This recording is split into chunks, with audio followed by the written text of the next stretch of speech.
Hello student, आपका स्वागत है स्प्लिट स्टडी चैनल पे। तो जैसा कि आप लोगों को पता है कि daily by daily math class चल रहा है शाम को 5 बजे। तो अगर आप बिहार शिक्षक भर्ती TRE 4 की तैयारी कर रहे हैं वर्ग 1 to 5 या 6 to 8 या 9-10 के लिए, तो आप सभी के लिए ये मैथ का वीडियो इम्पॉर्टेंस होने वाला है। इसमें आज हम लोग आज 20 क्लास होगा। इसके पहले 19 क्लास कंप्लीट हो चुका है। तो अगर आप पहले का वीडियो नहीं देखे हैं तो ज़रूर जाकर प्लेलिस्ट में देख सकते हैं। इसका आपको इस चैनल पर प्लेलिस्ट भी देखने को मिल जाएगा, जिसमें लाइन बाय लाइन आपको वीडियो देखने को मिलेगा। बिना देर किए हुए चलिए आज का सेशन हम लोग स्टार्ट करते हैं। क्वेश्चन दिया हुआ है कि एक एक्सप्रेशन दिया हुआ है, त्रिकोणमितीय एक्सप्रेशन दिया है, इक्वेशन दिया है बोल सकते हैं, उसमें के का मान ज्ञात करना है। देखिए, कुछ चीज़ें आपको ध्यान में रखना बहुत ज़रूरी है। हम यहाँ पर इसको देखते ही आंसर बता देंगे, कोई 1 सेकेंड भी नहीं लगेगा। के का मान क्या होगा? 4 होगा। तो सोचेगा कैसे इतना जल्दी हम आंसर बता दिए। तो ये है कि आप कितना क्वेश्चन सॉल्व करते हैं, कितना बार बार क्वेश्चन आप रिवीजन करते हैं, तो उससे क्या होता है, कैलकुलेशन आपका फास्ट होते जाता है। चलिए हम लोग स्टार्ट करते हैं, इसको कैसे बनाएंगे। हमको यहाँ पे दो चीज़ें एक ही बार में दिमाग में जा गया, इसके कारण आंसर 1 सेकेंड 2 सेकेंड के अंदर निकल के आ गया। क्या दिमाग में गया? यहाँ पर दिखा ये दोनों एंगल क्या है, एक दूसरे के पूरक है। मतलब पूरक किसको बोलते हैं? जिसको हम लोग कॉम्प्लीमेंट्री एंगल कहते हैं। मतलब दोनों का अगर योगफल 90 डिग्री होता है तो उसको हम लोग पूरक कहते हैं। पूरक होता है एक दूसरे के एंगल, और जब पूरक होगा तो हम एक को चेंज करेंगे किसी को भी, तो अगर ये 20 में है तो ये 20 में चेंज हो जाएगा। तो ये अगर कॉस है तो साइन बन जाएगा, और स्क्वायर दिया है तो कॉस और साइन का स्क्वायर क्या हो जाता है? 1 हो जाता है। तो ये ऊपर में 1 हो जाएगा। सेम उसी प्रकार से नीचे में भी ये क्या है? पूरक है। पूरक है तो इसका भी यहाँ पे क्या हो जाएगा? 1 हो जाएगा, जिसके कारण 1 1 यहाँ पे हो गया। तो यहाँ पे क्या हो जाएगा? सिर्फ 2 बचेगा, ऊपर में 1 बचेगा। क्रॉस मल्टीप्लिकेशन करेंगे, के का मान 4 निकल के आ जाएगा। बहुत सिंपल है। लेकिन सबसे पहले हम यहाँ पे जानेंगे कि ये पूरक का मतलब क्या है। ये जो पूरक कोण होते हैं, ये त्रिकोणमिति में हम लोग किस प्रकार से यूज करते हैं। तो बेसिकली होता क्या है, सबसे पहले तो ये ध्यान में रखना है, जो साइन होता है तो साइन थीटा पूरक होता है कॉस के। तो क्या लिख सकते हैं? कॉस को 90 डिग्री माइनस थीटा लिख सकते हैं। साइन को बराबर लिख सकते हैं कॉस के, लेकिन थीटा का मान देखना है कि एक दूसरे को पूरक है कि नहीं। यहाँ पर देखिए जितना एंगल है, इस एंगल को जोड़ेंगे तो 90 डिग्री आएगा। यहाँ पर 90 माइनस थीटा है, यहाँ पर थीटा है, दोनों को जोड़ेंगे थीटा थीटा कट जाएगा 90 डिग्री। जब एक दूसरे को पूरक होगा तो साइन को कॉस लिख सकते हैं, कॉस को साइन लिख सकते हैं। क्लियर है? लेकिन यहाँ पर ध्यान में रखना है एंगल किस प्रकार से चेंज करना है। ये 90 माइनस थीटा के फॉर्म में पहले इसको चेंज कर लेना है, तभी जाके यहाँ पे कॉस को साइन लिखना है। क्लियर है बात? उसी प्रकार से जो कॉस होता है वो साइन का पूरक होता है, तो कॉस को लिख सकते हैं साइन 90 डिग्री माइनस थीटा। उसी प्रकार से टेन को लिख सकते हैं, टेन किसका पूरक होता है? तो कॉट का पूरक होता है, तो कॉट को लिख सकते हैं कॉट 90 डिग्री माइनस थीटा। उसी प्रकार से एक दूसरे के ये पूरक है तो कॉट को लिख सकते हैं टेन के रूप में, टेन 90 डिग्री माइनस थीटा। सेक जो होता है कॉसेक का पूरक होता है, तो इसको लिख सकते हैं कॉसेक 90 माइनस थीटा। कॉसेक को लिख सकते हैं सेक के रूप में, तो कॉसेक थीटा बराबर सेक 90 डिग्री माइनस थीटा। तो यही एक दूसरे के पूरक होते हैं, आपको ध्यान में रखना है। अब एक और फार्मूला याद रखना है, वो कौन सा है?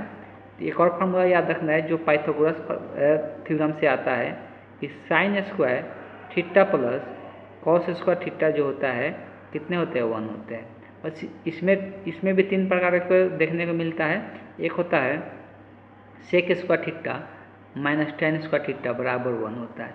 एक और होता है cosec square theta minus cot square theta, ये भी 1 होता है। तो बस ये चीज़ें आपको ध्यान में रखना है। अब आते हैं क्वेश्चन पे।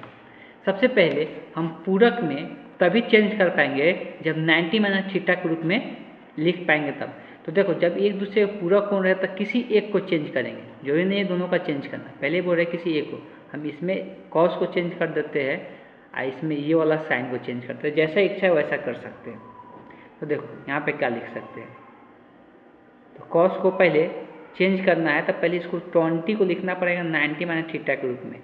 तो 20 लाना है तो 90 में से क्या घटाएंगे तो 20 आ जाएगा। तो 90 में से क्या घटाने से 20 आएगा, तो अभी से 70 घटाने से, पूरा खाते यहाँ पर जो 70 है वही घटाने से यहाँ पर 20 आएगा। तो सिर्फ अभी देखो कुछ भी चेंज नहीं किया, इसको सिर्फ 90 के रूप में लिख लिए, 90 में 70 घटाएंगे 20 आ जाएगा। प्लस में इसको चेंज नहीं करेंगे, किसी एक को ही चेंज करना है, डिवाइडेड बाई, अब यहाँ पर आ जाता है 2 साइन स्क्वायर 59 डिग्री। अब इसमें इसको चेंज करते हैं, तो अभी साइन है तो साइन ही रहने देंगे, अभी इस एंगल को 90 के रूप में लिखेंगे। तो 90 में से क्या घटाएंगे तो 31 आएगा, तो अभी से 59 घटाएंगे, इसलिए कि ये पूरा का एक दूसरे के, तो 59 ही घटाएंगे तो ये 31 आएगा। अब बराबर में क्या दिया है, 2/के दिया हुआ है। अब यही cos 90 माइनस थीटा, तो cos 90 माइनस थीटा क्या होता है, साइन थीटा होता है। तो यहाँ cos की जगह अब क्या लिखा जाएगा, साइन स्क्वायर, स्क्वायर तो स्क्वायर रहेगा ही, थीटा की जगह 70 है तो साइन स्क्वायर 70 डिग्री हो जाएगा। अब प्लस में cos square 70 degree divided by 2 into, यहाँ पर कोई चेंजिंग ही नहीं है, साइन स्क्वायर 59 डिग्री है, प्लस अब यहाँ पर साइन 90 माइनस थीटा है, तो साइन 90 माइनस थीटा क्या लिखाएगा, कॉस लिखाएगा। तो यहाँ पर क्या हो जाएगा, ये कॉस बन जाएगा, स्क्वायर है तो स्क्वायर लिखाएगा, लेकिन थीटा की जगह यहाँ पर 59 है तो यहाँ पर 59 हो जाएगा, बराबर में 2/के हो गया। अब देखो दोनों का एंगल समान हो गया, तब ये फार्मूला यूज कर सकते हैं, sine square theta plus cos square theta बराबर कितना 1, ऊपर में यहाँ पर 1 बन जाएगा और नीचे में 2 गुने, यहाँ पर भी एंगल समान हो गया तो sine square theta plus cos square theta बराबर क्या हो जाएगा, 1 हो जाएगा, बराबर 2/के हो जाएगा। इसको त्रिज्या गुना करेंगे तो एक में के से गुना होगा, क्रॉस मल्टीप्लिकेशन के ही रह जाएगा, और 2 में 1 से गुना होगा 2, और 2 में 2 से गुना होगा कितना हो जाएगा, तो 4 हो जाएगा। तो के का मान यहाँ कितना निकल के आ गया, 4 निकल के आ गया। तो इस क्वेश्चन का जो करेक्ट ऑप्शन होगा, option see the correct option हो जाएगा। चलिए चलते हैं नेक्स्ट क्वेश्चन देखते हैं। एक वृत्त की त्रिज्या जिसकी परिधि दिया हुआ 36 सेंटीमीटर है और 20 सेंटीमीटर व्यास वाले दो वृत्तों के परिधियों का योग के बराबर है। देखो एक वृत्त है जो कि दो अलग अलग वृत्तों के जो परिधि है उसके योगफल के बराबर है। तो सबसे पहले आते हैं कि ये जो पहला परिधि है, तो यहाँ पर पहले जो 12 वाला होगा वही वृत्त का परिधि होगा। तो लिख सकते हैं बड़े वृत्त का या वृत्त के परिधि, जो कि ऐसा दो वृत्त है जिसका व्यास समान है, मतलब दोनों समान ही वृत्त होगा। और जब समान वृत्त होगा तो दो बार जोड़ने से अच्छा है कि 2 गुने 1 वृत्त लिख सकते हैं, एक छोटे वृत्त की परिधि हो जाएगा। योग बोला है, दो वृत्तों का परिधियों का योग, तो योग भी लिख सकते हैं, जैसा इच्छा है वैसा लिख सकते हैं। एक वृत्त की त्रिज्या जिसकी परिधि 36 सेंटीमीटर और 20 सेंटीमीटर वाले, देखिए यहाँ पर गलती नहीं करना, अलग अलग व्यास दिया हुआ है। तो एक वृत्त के त्रिज्या निकालना है जिसके परिधि के बारे में बात किया जाए तो 12 वाला वृत्त होगा जिसका दो परिधियों के योगफल के बराबर है। तब पहला लिख देते हैं, पहला वृत्त की परिधि प्लस दूसरे वृत्त की परिधि, दोनों का योग के बराबर है। ये जो बड़ा वाला वृत्त है इसकी त्रिज्या हमको निकालना है, तो इसका परिधि का पहले फॉर्मूला 2πr हो गया। पहला वृत्त इसका परिधि का फॉर्मूला 2πr होगा। तो यहाँ पे r त्रिज्या न देके क्या दिया है, व्यास दिया है, दोनों का क्या दिया है, व्यास दिया हुआ है। तो एक का 36 है, एक का 20 है। तो अगर व्यास 36 दिया है तो त्रिज्या उसका आधा होता है, तो आधा यहाँ पर कितना हो जाएगा, तो आधा यहाँ पे 18 हो जाएगा। और प्लस में 2π इसका त्रिज्या, तो इसका त्रिज्या व्यास अगर 20 है तो त्रिज्या कितना हो जाएगा, आधा 10 हो जाएगा। देखो 2π सब में है तो भाग दे देंगे तो 2π कैंसिल आउट हो जाएगा। r का मान निकालना है तो बचेगा 18 प्लस 10, और 18 में 10 जोड़ेंगे तो कितना हो जाएगा, 28 हो जाएगा। तो इस तरह से जो त्रिज्या निकल के आया वृत्त का वो कितना हो जाएगा, 28 हो जाएगा। यहाँ पर व्यास नहीं पूछा है, त्रिज्या पूछा हुआ है, इस बात को भी ध्यान में रखना है। यहाँ पर भी ध्यान में रखना था कि ये व्यास दिया हुआ था तो यहाँ पर त्रिज्या रखना था, नहीं तो यही सब मिस्टेक होता है जो कि बाद में चल के आंसर पता चलता है गलत टिक करके आ गए। तो क्वेश्चन को समझना जरूरी था कि एक वृत्त बोला जा रहा है जिसका त्रिज्या निकालना है, जिसके परिधि के बारे में चर्चा किया जा रहा है, जिसकी परिधि जो है दो अन्य वृत्त के परिधियों का योग के बराबर है। और दो जो अन्य वृत्त है उसका व्यास दिया हुआ था, तो उससे यहाँ पर त्रिज्या का यूज कर लिए। चलिए चलते हैं नेक्स्ट क्वेश्चन देखते हैं। आगे बात किया जा रहा है कि एक 48 वर्ग सेंटीमीटर मतलब अभी तक पृष्ठीय क्षेत्रफल का बात हो रहा है, तो वर्ग सेंटीमीटर कुल पृष्ठ क्षेत्रफल वाले एक ठोस गोले को दो गोलार्ध में समद्विभाजित किया जा रहा है। मतलब क्या है कि गोला है, गोला को आधे आध काट दिया जा रहा है। मान ये गोला है, ये वृत्त नहीं है, ये 3 डायमेंशनल गोला है, ऐसे ड्रॉ कर देते हैं। ठीक, तो ये गोला है, गोला को क्या किया जा रहा है, तो इसको काट दिया जा रहा है, गोला को काट दिया जा रहा है, 20 से ऐसे काट के आधा कर दिया जा रहा है। तो आधा कर देंगे तो क्या होगा, अर्धगोला बनेगा, उसी को गोलार्ध बोला जा रहा है या हेमीस्फीयर बोलते हैं। तो जब एक गोले को काट के आधा कर दिया जा रहा है तो उसका त्रिज्या में कोई अंतर नहीं आता है, अर्धगोले का भी त्रिज्या उतना ही रहेगा जो वो गोले का है, इसलिए कि उसी गोले को काट के आधा किया जा रहा है तो अर्धगोले का निर्माण होता है, तो त्रिज्या में कोई अंतर नहीं आएगा। मतलब जो गोला है उसका अगर क्षेत्रफल दिया हुआ है तो उससे त्रिज्या पहले निकाल लेते हैं। गोले का क्षेत्रफल सभी को पता है 4πr² होता है, 4πr² होता है, जिसका मान क्वेश्चन में 48 दिया हुआ है। तो यहाँ से सबसे पहले हम त्रिज्या निकाल लेते हैं, इसलिए त्रिज्या का हमको काम पड़ेगा, या त्रिज्या का शायद स्क्वायर से ही काम चला जाएगा, तो यहाँ पर स्क्वायर के ही रूप में लिख लेते हैं। तो r² बराबर क्या होगा, 48/4π हो जाएगा। अगर पाई का मान रखने की जरूरत पड़ेगा तब रखेंगे, और नहीं तो इतना ही पर भी छोड़ के चलते हैं। अगर हम लोग बात करते हैं गोलार्ध का या अर्धगोले का, इसको अर्धगोले का बात करेंगे तो अर्धगोले का पूरा गोला है, पूरा पृष्ठ का क्षेत्रफल, कुल पृष्ठ बोला है, अर्धगोले का कुल पृष्ठ क्षेत्रफल। तो देखो अर्धगोले का 2 प्रकार का क्षेत्रफल देखने को मिलता है। अगर अर्धगोले का आकृति बनाते हैं तो अर्धगोले का आकृति कुछ इस प्रकार का बनता है।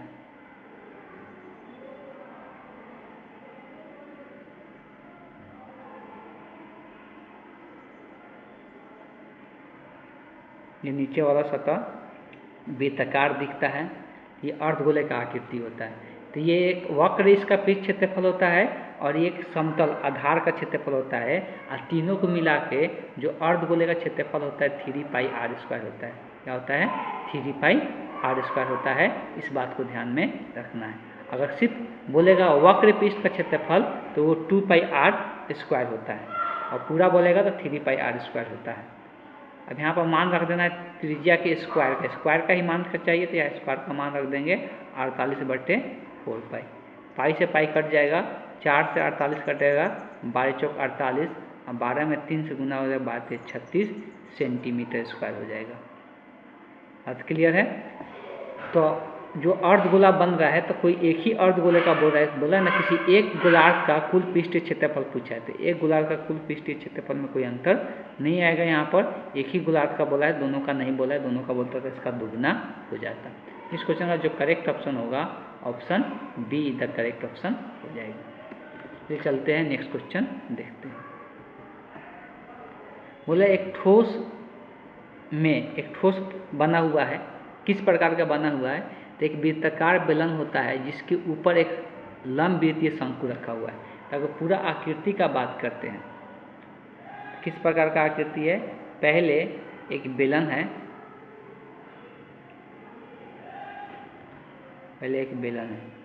बेलन का आकृति हम अब बना लिए।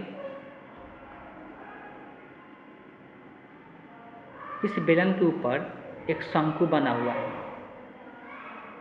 इस बेलन के ऊपर एक शंकु बनाया गया है, तो ये शंकु है। ये पूरा ये ठोस गोला है। बोला है शंकु की ऊंचाई जो है, शंकु की ऊंचाई यही होता है जो ऊपर से यहाँ पर लंबाई होता है, तो ये वाला दूरी होता है वही शंकु की ऊंचाई होता है।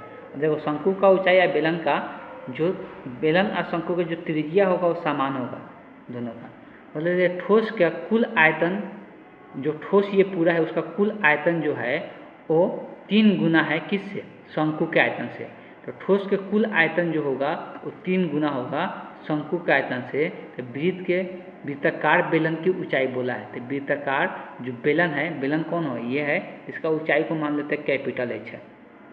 इसके वृत्ताकार जो बेलन है इसका ऊंचाई हमको ज्ञात करना है। सबसे पहले ये ठोस गोले का आयतन का बात करेंगे तो इसमें दोनों आएगा, ठोस गोले का आयतन का बात करेंगे, बोला यदि ठोस का कुल आयतन, तो इसका ठोस का कुल आयतन में दोनों आएगा, तो बेलन का आयतन क्या होता है, तो बेलन का आयतन होता है pi r square into H, इसका ऊंचाई कितना लिए एच, प्लस में शंकु का आयतन, तो शंकु का आयतन क्या होता है 1/3 pi r square, pi r square, दोनों का त्रिज्या सेम है इसलिए यहाँ पर भी आर लिख रहे हैं, यहाँ पर भी आर लिख रहे हैं, लेकिन इसका ऊंचाई कितना है स्मॉल एच है। तो ये जो ठोस गोले का आयतन है ये बोला जा रहा है 3 गुना है, ये क्या कहा जा रहा है, ये 3 गुना है किसके, शंकु के आयतन का। तो शंकु का आयतन कितना आता है 1/3 pi r square into H, तो यहाँ से 3 से 3 कट जाएगा।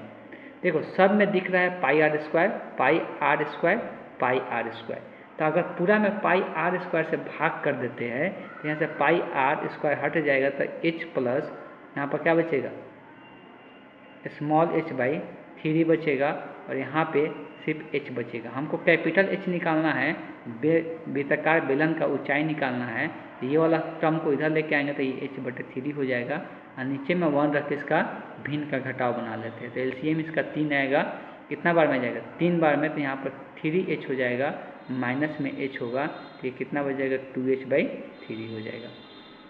इस तरह से इस क्वेश्चन का जो आंसर निकल के आ रहा है कौन सा, तो ऑप्शन इसमें कौन सा मैच कर रहा है, बी ए ऑप्शन मैच कर, तो option A is the correct option हो जाएगा।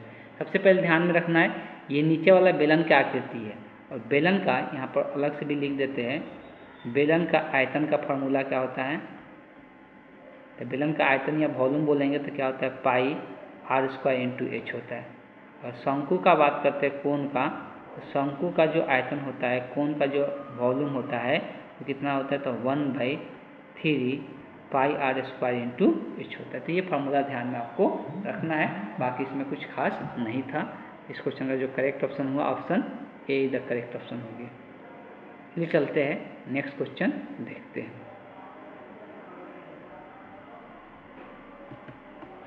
अगला है कि यदि n प्रथम n प्राकृत संख्याओं का अंगगणितीय माध्य दिया हुआ है, कितना है प्रथम n प्राकृत संख्याओं का अंगगणित। सबसे पहले तो ये सबको पता होना चाहिए कि प्रथम n प्राकृत संख्याओं का जो योग होता है वो कितना होता है। प्रथम n प्राकृतिक 1 + 2 + 3 + dot dot dot plus n, अगर इसको जोड़ते हैं तो इसका योग कितना होता है n इंटू n + 1/2 होता है। ठीक है, अगर स्क्वायर को प्रथम n प्राकृतिक संख्याओं के वर्गों को योग निकालते हैं 2 का स्क्वायर 3 का square plus dot dot dot n का स्क्वायर, इसके लिए फार्मूला बताया जाता है। क्या बताया जाता है, n into n + 1 into 2n + 1 divided by 6 होता है, डिवाइडेड बाई 6 होता है। एक और फार्मूला आता है इसमें q का, q करके जोड़ते हैं, तो q करके अगर हम जोड़ते हैं तब इसका जो फार्मूला होता है वो होता है n इंटू n + 1/2 के द होल स्क्वायर। ये तीनों फार्मूला आप ध्यान में रख सकते हैं, लेकिन यहाँ पे बात किया जा रहा है कि इसका प्रथम n प्राकृतिक संख्याओं का योग का माध्य। तो अगर इसका माध्य निकालना है तो माध्य के लिए क्या फार्मूला होता है, तो प्रथम n प्राकृतिक संख्याओं का योग कितना होता है n into n + 1 divided by 2। जो माध्य निकलता है उसका जितना संख्या रहता है उससे भाग करना पड़ता है, तो इसमें कितना n गो संख्या है, इसकी संख्याओं की पदों की संख्या कितना n है, इसमें n से भाग हो जाएगा, तो यही माध्य। और यही माध्य कितने के बराबर है, 15 के बराबर है। तो यहाँ से n से n कट जाएगा, तो n + 1/2 बराबर 15। n का मान निकालना है तो वो उधर जाएगा, तो गुना में n + 1 15 में 2 से गुना होगा 30 हो जाएगा, इधर 1 प्लस में उधर जाएगा तो माइनस में, और 30 में से 1 घटेगा कितना हो जाएगा 29 हो जाएगा। यहाँ पर n का मान पूछा था, तो n कितने के बराबर होगा 29 के बराबर होगा। तो इस क्वेश्चन का जो करेक्ट ऑप्शन हो जाएगा option see the correct option हो जाएगा। तो चलते हैं नेक्स्ट क्वेश्चन देखते हैं। यदि किसी आंकड़े के बहुलक और माध्यिका का अंतर दिया हुआ है 24। देखिए ऐसा करते हैं, सब चीज़ को कुछ ना कुछ मान लेते हैं तो बनाने में आसान होगा। बहुलक को x मान लेते हैं, माध्यिका को y मान लेते हैं, और माध्य को z मान लेते हैं।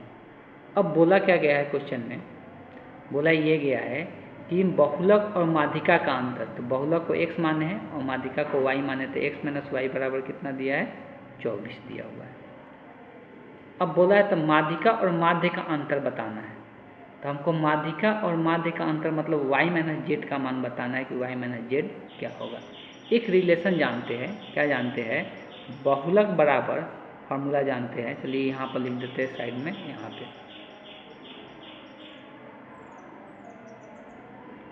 बहुलक बराबर होता है 3 माध्यिका माइनस 2 माध्य होता है। ये फार्मूला आपको ध्यान में पहले रखना पड़ेगा। ये फार्मूला यूज करेंगे तो बहुलक को हम क्या माने हैं, तो बहुलक को माने हैं x, तो x बराबर जो होगा 3 माध्यिका, माध्यिका को y माने माइनस 2 माध्य, इसको z माने तो यहाँ पर z हो गया। तो ये एक रिलेशन होता है। ऐसा करते हैं, हमको निकालना क्या है, तो माध्यिका और माध्य का अंतर चाहिए, मतलब बहुलक को हटाना है, सिंपल यही है ना। तो अगर ये x का मान यहाँ पे रख देते, बहुलक को ही x माने है ना, तो अगर x का मान यहाँ से हटाना है, तो ये x माइनस वाई बराबर 24 है, हमको यहाँ से x हटाना है, तो x की जगह क्या है 3y माइनस 2z है, माइनस वाई बराबर 24 है। अब यहाँ पे आ जाते हैं, तो 3y में से एक y घट जाएगा तो कितना बचेगा, 2y बचेगा, माइनस 2z बराबर 24।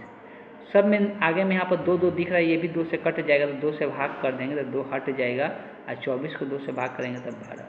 यही y क्या माने थे, माध्यिका, और z क्या माने थे, माध्य। तो इसी का अंतर पूछा हुआ था, तो माध्यिका और माध्य का अंतर जो आया कितना आ रहा है, 12 आ रहा है, यहाँ पर देख सकते हैं। तो ऑटोमेटिक ये रिलेशन निकल के आ जाएगा जब इस प्रकार का क्वेश्चन देगा। ध्यान देना है किसको नहीं रखना है, किसको हमको जरूरत नहीं है, तो बहुलक का जरूरत नहीं था, तो बहुलक को एक जगह से निकाल के हटा दिए। हटाने के बाद जो एक्सप्रेशन बचा ऑटोमेटिक ये आंसर की ओर आ गया। तो ऑप्शन कौन सा सही हो जाएगा, option A is the correct option हो जाएगा इस क्वेश्चन का।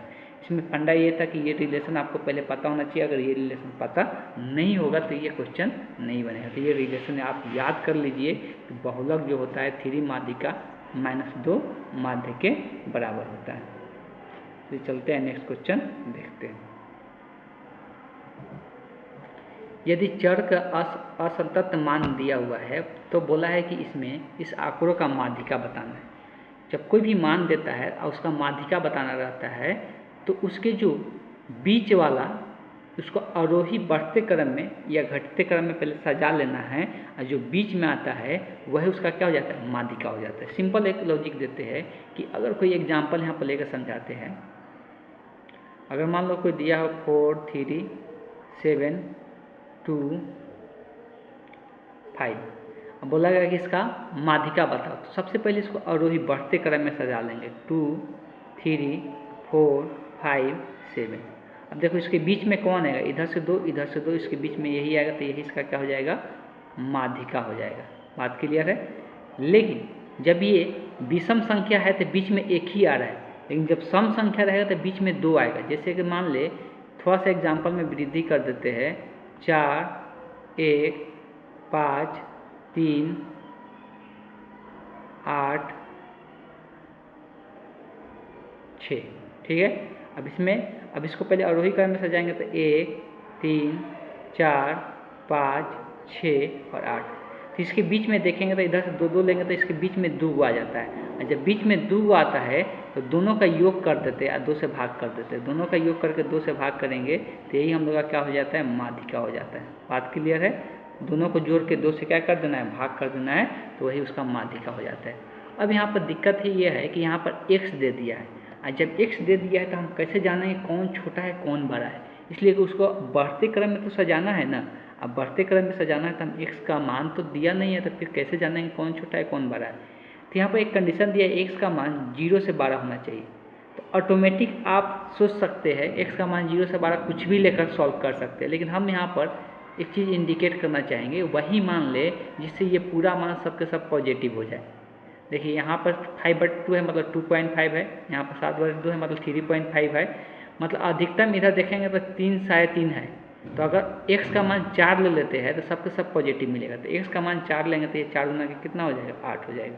थोड़ा जल्दी जल्दी लिखते हैं, पहला 4 गुना के 8 हो जाएगा। यहाँ पर 4 लेंगे, ध्यान सुनिएगा, ये 3.5 है, ये 7/2 क्या होता है 3.5, तो 4 लेंगे, 4 में से 3.5 निकाल देंगे तो 0.5 बचेगा, डायरेक्ट 0.5 लिख रहे हैं। इसमें से 4 में से 2.5 निकाल देंगे तो 1.5 बचेगा, तो 1.5 लिख देते हैं। 4 में से 3 निकाल लेंगे तो यहाँ पर 1 बचेगा, 4 में से 2 निकल जाएगा, 2 बचेगा, और 4 में आधा जुड़ेगा, आधा ना, 1/2 का मतलब होता है आधा, मतलब 0.5, तो 4 में 0.5 जुड़ेगा तो 4.5 हो जाएगा, 4 में 0.5 घटेगा तो 3.5 हो जाएगा, और यहाँ पर 3.5, ठीक, और यहाँ पे 4 में 5 जुड़ेगा तो 9 हो जाएगा। अब इसको आरोही क्रम में लिख लेते हैं। सबसे छोटा इसमें 0.5 दिख रहा है, उसके बाद 1 दिख रहा है, उसके बाद 1.5 दिख रहा है, उसके बाद 2 दिख रहा है, 2 के बाद 3 तो नहीं है, 3.5 है, 3.5 दिख रहा है, 3.5 के बाद 4 है, क्या क्या है नहीं है, 4 के बाद 4.5 दिख रहा है, 4 नहीं था, 5 भी नहीं था, 6 भी नहीं है, ना 6 ना 5.5 है, कुछ भी नहीं है, क्या बच रहा है 8 और 9। कौन संख्या देख ले, 2, 2 4, 2 6, 2 8, तो ऑब्वियस है कि विषम संख्या के रूप में है, तो बीच में इसमें 2 गो आने वाला है। जब ये टोटल 8 गो है, टोटल 8 गो है ना, तो 8 गो है संख्या यहाँ पर भी गिन सकते, 1 2 3 4 5 6 7 8, 8 गो है, तो 8 गो है, 3 गो हटा देंगे तो बीच में 2 गो बचेगा, तो 1 2 3, तो यहाँ से इतना हटा दे, इधर से 3 को हटा दे, 1 2 3, तो यहाँ से इतना हटा दे, तो बीच में यही 2 को बचेगा, इसको दोनों को जोड़ देना है और उसका आधा कर देना है, तो वही उसका माध्य हो जाएगा।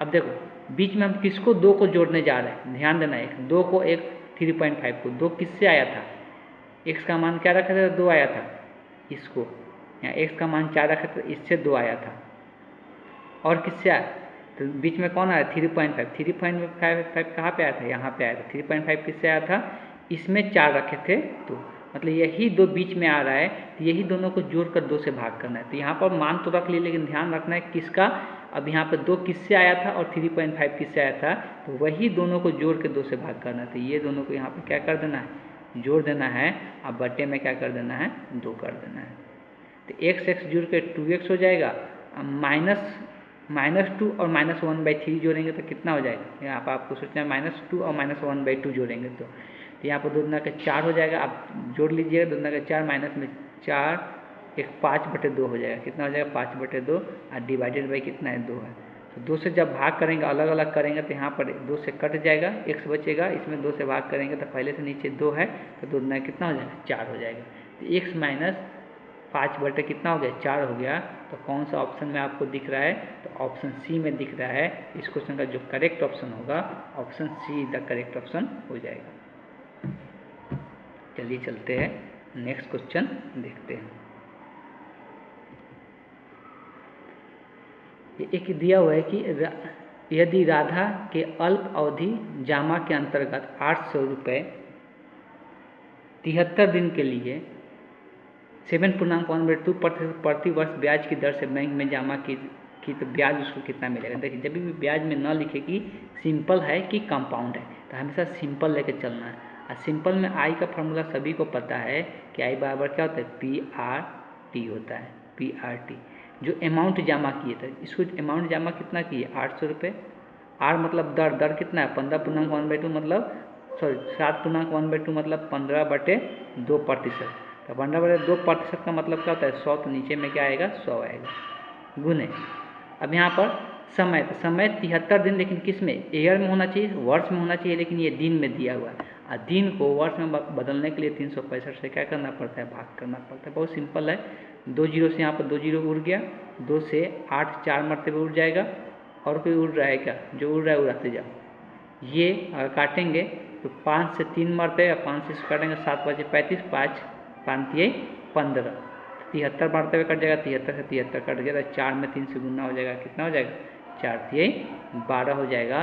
तो 12 रुपये इसको क्या मिलेगा, ब्याज मिलेगा। कितना दिनों में, 73 दिनों में। 73 दिनों में उसका जो ब्याज मिलेगा वो 12 रुपये मिलेगा, ध्यान में रखना है। चलिए चलते हैं, नेक्स्ट क्वेश्चन देखते हैं। बहुत आसान क्वेश्चन था, इसमें कुछ भी खास नहीं दिया हुआ था। किसी धनराशि पर 2 वर्षों के लिए साधारण ब्याज दिया हुआ है। 2 साल में साधारण ब्याज कितना लग रहा है 660 लग रहा है, जबकि चक्रवृद्धि ब्याज कितना लग रहा है वो भी यहाँ पर दिया हुआ है। ठीक है, क्लियर है। देखिए, अगर सिंपल इंटरेस्ट का बात करते हैं, SI और CI दो प्रकार का होता है, फर्स्ट और सेकेंड ईयर, 2 साल का बात हो रहा है ना। तो देखिए 2 सालों में इतना मतलब हर एक साल इसका बराबर ब्याज लगता है। तो 2 सालों में अगर 660 लगा है, मतलब एक साल में कितना लगा होगा 330, इसका भी कितना 330 रुपये लगा होगा।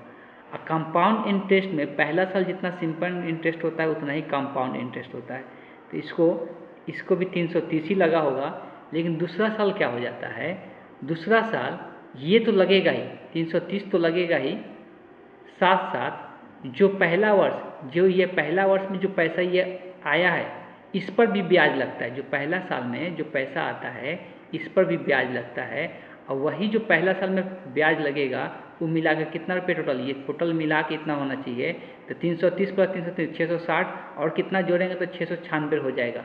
तो इसमें कितना जोड़ेंगे तो 36.30 रुपये, 36.30 अगर जोड़ देते हैं तो ये पूरा हो जाएगा मिला के।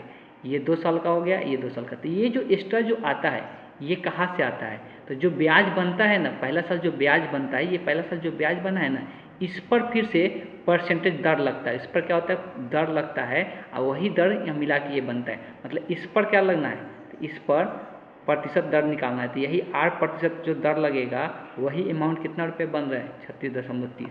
ध्यान सुनना है जो हम बात बोल रहे हैं। फिर से बोल रहे हैं कि पहला साल दोनों का SI और CI समान होता है। SI तो दूसरा साल भी सेम रहेगा, लेकिन इसमें दूसरा साल 330 तो लगेगा ही, साथ साथ जो यहाँ पे पैसा बनता है CI जो बनता है उस पर फिर उतना ही प्रतिशत के दर लगा के इतना पैसा मिलता है। मतलब इसका अगर 10% अगर इसका 10% लगाते तो इतना बनता, तो इसका हमको नहीं पता है, तो इसका 8% मान के चल रहा है। तो इसका जो 8% बनेगा वो इतना के बराबर होगा, वही पैसा फिर इसमें ऐड हो जाता है। तो यहाँ से ये सॉल्व करेंगे R का मान, तो हमको R का ही मान निकालना है। तो 1 जीरो से यहाँ पर 1 जीरो कट जाएगा। यहाँ पर सबसे पहले दशमलव हटा देते हैं, दशमलव हटाएंगे तो 2 जीरो आएगा। तो 1 जीरो से यहाँ पर 1 जीरो कट गया। क्लियर है। नीचे से ये 10 से 10 कट जाएगा। अब 33 से काटना है, तो 33 से अगर इसको काटेंगे तो 33 एकम एक को कितना 3 बचेगा, फिर ये 3 बचेगा तो 33 हो जाएगा, फिर एक बार में जाएगा। तो जो R का मान आ रहा है कितना प्रतिशत आ रहा है 33, 11% आ रहा है। मतलब जो दर लग रहा है कितना का लग रहा है 11%। अगर दूसरे मेथड से बनाने जाएंगे बहुत ज़्यादा टाइम लगेगा, बहुत ज़्यादा टाइम लगेगा। तो ये तरीका आपको सीखना पड़ेगा इस प्रकार का क्वेश्चन बनाने के लिए। तो बेसिकली इस क्वेश्चन का जो करेक्ट ऑप्शन हो जाएगा नॉन ऑफ दीज हो जाएगा, इनमें से कोई नहीं। चलिए अगला है बीजक के क्रमिक बट्टे जो दिया हुआ है उसके बारे में चर्चा किया जा रहा है। तो ये क्या है, ये किस प्रकार से निकलता है। देखिए इस क्वेश्चन में क्या है कि क्रमिक बट्टा दिया जा रहा है, मतलब एक के बाद एक डिस्काउंट दिया जाता है, सक्सेसिव डिस्काउंट बोल सकते हैं। तो देखो सक्सेसिव जब हम लोग का लाभ निकालना रहता है, लाभ परसेंटेज पर सक्सेसिव बढ़ता है तो बढ़ने में अलग निकलता है और घटने में क्या होता है अलग होता है। सक्सेसिव अगर 2% दिया हुआ है तब बढ़ रहा है तो A + B + A × B/100 किया जाता है। लेकिन अगर कोई चीज़ घटा रहे कम हो रहा है तो उसके लिए क्या होता है A + B - A × B/100 होता है। तो यहाँ पे घट रहा है, यहाँ पर ध्यान में रखना है कि AB के आगे यहाँ पे क्या साइन हो जाएगा, माइनस का साइन हो जाएगा। तो चलिए निकालते हैं। पहले एक साथ 2 का यूज करेंगे 10 और 20 का। तो क्या हो जाएगा 20 + 10 - 20 × 10/100। यहाँ 2 जीरो से 2 जीरो कट जाएगा। तो 20 और 10 30, 30 में से यहाँ पर 2 गुना में आएगा तो 30 में से 2 घट जाएगा तो ये कितना आ जाएगा 28%। तो ये दोनों का सक्सेसिव कितना प्रतिशत हो जाएगा 28% हो जाएगा। अब इसके साथ 5 का निकालेंगे। तो अब A का मान जो होगा 28 होगा और B का मान जो होगा 5 होगा। तो अब यही सेम फार्मूला यूज करेंगे, 28 + 5 - 28 × 5/100 हो जाएगा। ठीक है। अब इसको चेक करते हैं क्या होगा।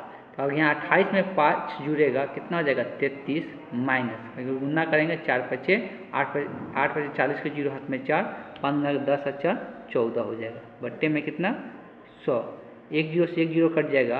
और 14/10 का मतलब क्या है कि एक अंक पहले यहाँ पे क्या होगा दशमलव लगेगा, तो 14 कितना हो जाएगा 4 हो जाएगा।